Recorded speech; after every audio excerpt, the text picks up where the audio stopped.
안녕하세요 여러분, 이인철 변호사입니다. 자, 오늘도 제가 예전에 진행한 사건 중에서 성공적으로 잘 끝난 사건 설명드릴 텐데, 오늘 참 여러분 이 사건 보시면서 어째 남편이 이럴 수가 있느냐 좀 분노하실 수도 있어요. 좀 그런 우리 그 의뢰인 아내분이 정말로 결혼생활 힘들었는데 잘 끝난 사건에 대해서 설명드리도록 하겠습니다. 자, 이인철 변호사의 성공 사건 시작합니다. 자, 오늘은 어떤 사건인가요? 네, 오늘의 사건 소개해드리겠습니다. 네. 사건에 의뢰하신 의뢰인은 네. 원고 아내 측이십니다. 네. 상대방 남편 측이고요. 네. 두 분이 좀 나이가 있으신 중년 부부셨습니다. 네. 중장년. 네, 내용은 다음과 같습니다. 네. 피고가 네. 자신이 운영하는 회사 여직원과 부정한 행위를 하여서 원고가 큰 갈등을 겪었고요. 맞아요. 원고는 피고에게 이혼을 요구하기까지는 하였으나 네. 자녀 양육 문제 때문에 그렇죠. 이혼을 하지는 않았습니다. 참고 살았죠. 그리고 또 중요한 것은 네, 이게 특이하죠. 피고는 원고가 네. 특정 지역 출신이라는 것을 못마땅하게 생각하면서 네. 사실 뭐 이게 그렇게 중요한 건 아닙니다. 전혀 아니죠. 네. 수시로 원고의 출신을 들먹이면서 네. 원고와 그의 친정 식구들을 모욕하고 비하하는 발언을 하였습니다. 네. 원고가 가정주부나 며느리로서 역할을 충실히 하였음에도 불구하고 네. 전업주부는 하는 일이 없다고 원고를 무시하면서 네. 많이 괴롭히고 하였습니다. 네. 그래서 결국은 소송을 제기하였고 원고가 이긴 사건입니다. 네. 자, 이 사건은 이제 서울가정법원에 예전에 진행한 사건이고, 네, 소송대리인 변호사 이인철 부이시죠? 예. 네, 제가 이제 진행한 사건이에요. 그래서 원고와 피고는 이혼한다. 그리고 위자료로 2천만 원이 나왔어요. 꽤 많이 나왔습니다. 네, 위자료 2천만 원이면 어느 정도 많이 나왔고, 그 다음에 그것뿐만 아니라 여기 보시면 이제 재산분할도 나왔거든요. 네. 재산분할도 이제 그 건물이 있었어요. 건물도 재산분할로 받은 사건이에요. 많이 받았습니다. 예. 왜 이렇게 그 아내분이 어떻게 보면 이긴 거죠? 일부 승소인데 이렇게 성공적으로 잘 받았느냐? 이 사건 굉장히 특이한 게 남편이 완전히 가부장적인 남편이었던 거예요. 사업을 하시는데 굉장히 돈은 잘 버시는 분이거든요. 사회활동도 많이 하시고, 그 다음에 이제 뭐 교우 관계도 좋고 그런 분 있잖아요. 홍의사 주변에도 그런 분 계시죠? 많이 있습니다. 네. 그런 분들이 어떻게 주로 활동하나요? 사회적으로? 일단 이것도 케이스에 따라 다른데 어떤 분들은 이제 지인들 많이 하고 이렇게 아는 사람이 많다 보니까 네. 굉장히 생활 잘하는 분도 계시고 네. 근데 그런 분이 특징이 가오를 잘 잡죠. 예, 가오 잡는다고 문제도 하잖아요. 있고. 어떻게 가오를 잡죠? 그런 사람들이?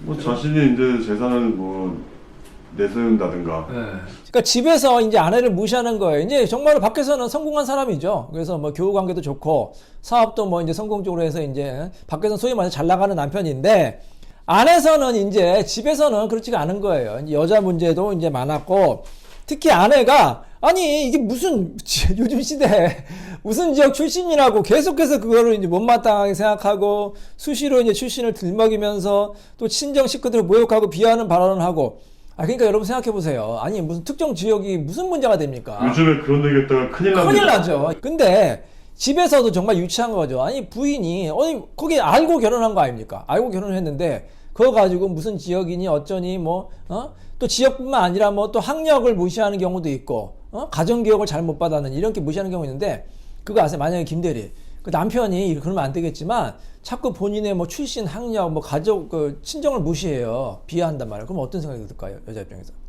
이런 남편인가 싶어서 약간 그렇죠. 예전의 선택을 후회할 것 같아요. 저한테 뭐 후회하죠. 맞아요. 아니 정말로 치사한 거죠. 그 개인이 뭐 예를 들어서 뭐 잘못했다고 해도 부부간에는 서로 감싸주는 게 부부 아닙니까? 설령 예를 들어서 친정 식구들이 못마땅해도 그거를 감싸주고 고마워하는 게 사위된 도리고 남편된 도리인데, 그거를 공격을 하고 계속 무시를 하니까 아내가 참을 수 있겠어요? 그래서 이거 이제 친정을 무시하는 거를 이제 듣고 이혼을 결심하는 분이 많아요. 그러니까 본인을 모욕하는 거는 참겠다. 이 사건도 자녀를 참았잖아요. 본인을 모욕하는 것까지 참겠는데, 나를 낳아주시고 길러주시고 내가 존경하는 부모님, 우리 친정 부모님을 무시하고 비하하는 발언을 했을 때는 정말로 못 참는다고 하시더라고요. 그래서 이혼 결심하는 경우가 많거든요. 그래서 절대 그러면 안 돼요. 자, 그래서 이 사건도 법원에서도 굉장히 이 남편이 잘못했다고 본 거예요. 아니, 생각해보세요. 만약에 예를 들어서 이 남편이 자꾸 특정 지역 출신을 비한다고 했잖아요. 근데 판사님 중에 한 명이 만약에 그 지역 출신이라고 생각해보세요. 그럼 그 판사가 어떻게 생각할까요? 속으로. 아니 뭐 이런 괘씸한 사람이 다 있나 이렇게 생각할 거 아닙니까? 그러니까 잘못 걸린 거죠, 이 사람이. 그러니까 아이고 참 너무한 것 같아요. 근데 아내분이 이렇게 자기가 이렇게 많이 구박을 받고 무시를 받았다고 왔는데 저희가 어떻게 자문을 드렸을까요? 그거 그냥 바로 소송하면 될까요? 그냥 소장에다 그냥 쓰면 돼요? 남편이 그렇게 했습니다. 인정받아요? 안 받죠. 제가 누누이 강조드리는 게 있죠. 입증을 해야 되는 거예요. 그래서 자, 이 사건을 제가 어떻게 이제 잘못 드렸냐면 녹음을 해오시라. 남편이 툭 하면 부부싸움 하면은 이제 그 뭐 특정 지역 무시하고 친정 무시하니까 그게 이제 이게 상습화되는 거거든요. 그러면 오늘 저녁에 부부싸움 하면 또 똑같은 말을 할 게 이제 당연하잖아요. 그러면 미리 녹음을 하시라고 말씀드리는 거예요. 그리고 문자나 카톡으로 하면은 그거를 증거를 갖고 오시라. 그래서 그 아내분이 증거를 가져온 거예요. 증거를 내야지만 법원에서 인증되는 거 아닙니까? 그래서 남편이 잘못한 걸 증거를 내서 이제 우리가 이제 위자료를 받고 승소한 사건이었죠.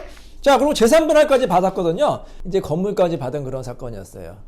상가와 건물까지 받은 사건이었어요. 자, 그래서 이 아내분이 이 남편의 무시와 온갖 굴욕감을 이제 견디시고 나중에 이제 이혼을 해가지고 좋은 결과를 낸 그런 사건이었습니다. 자, 여러분 남편분이나 아내분이나 이거는 꼭 말씀드리고 싶고 절대로 상대방을 비하하지 마시고 특히 상대방의 뭐 출신 뭐 학교라든지 지역이라든지 아니면 특히 중요한 게 뭐다? 상대방의 가족을 무시하는 말하면 그건 큰일 납니다. 그거는 이혼하자는 말이나 마찬가지예요. 아무리 화가 나고 해도 참으셔야 되고요. 절대로 상대방의 인격을 무시하거나 상대방 가족의 인격을 무시하는 말은 하지 말고 항상 배려하는 그런 행동을 보여주시기 바랍니다. 자, 이인철 변호사의 성공적으로 끝난 사건 여기서 마치도록 하겠습니다. 감사합니다.